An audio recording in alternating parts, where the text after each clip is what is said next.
দিগন্ত বিস্তৃত ফসলের মাঠ, সবুজ পাতায় ছেয়ে যাওয়া আলুর ক্ষেত। মূলত আলু উৎপাদনেই সমৃদ্ধ এই জনপদ। তবে কেমন আছেন চাষিরা? জয়পুরহাটে আলু চাষ, ধান, শসা এরা বিশেষ করে বেশি আবাদ হয়।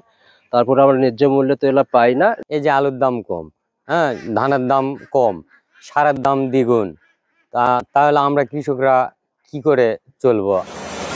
কৃষি নির্ভর এই জনপদের নাম জয়পুরহাট। এই জেলাতেই দেশের সর্ববৃহৎ চিনিকল, তাই কৃষির ওপর এই জনপদের অর্থনীতি। তবে খাতটির প্রসারে নেই কার্যকর উদ্যোগ, রয়েছে সুপেয় পানির সংকট, বেহাল যোগাযোগ আর স্বাস্থ্যসেবা।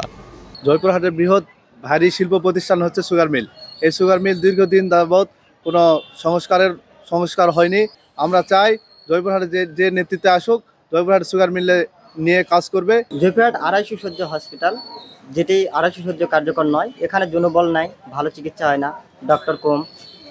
এইটা হচ্ছে আমাদের অনুরোধ, যে এমপি হবে সে যেন এই হসপিটালের পাশে দাঁড়ায়। 9.5 লাখ বাসিন্দার জয়পুরহাটে সংসদীয় আসন 2টি, সদর ও 5 বিবি নিয়ে গঠিত জয়পুরহাট 1, যেখানে বিএনপির একচ্ছত্র আধিপত্য। অন্যদিকে কালাই, খেতলাল ও আক্কেলপুর নিয়ে জয়পুরহাট 2। এই আসনটিও দীর্ঘদিন ধরে বিএনপির দখলে।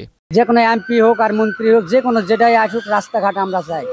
রাস্তাঘাট ভালো না হলে গাড়ি চালাইতে পারি না। বর্ষার দিনে আমাদের রাস্তার পরিস্থিতি খুবই খারাপ। যেই আসুক না কেন এমপি হিসাবে, সরকার হিসাবে, আমাদের তাদের কাছে একটাই প্রত্যাশা, তারা যেন এই আমাদের জয়পুরহাট জেলাবাসীকে, কৃষককে, সাধারণ মানুষকে সুনজরে দেখে।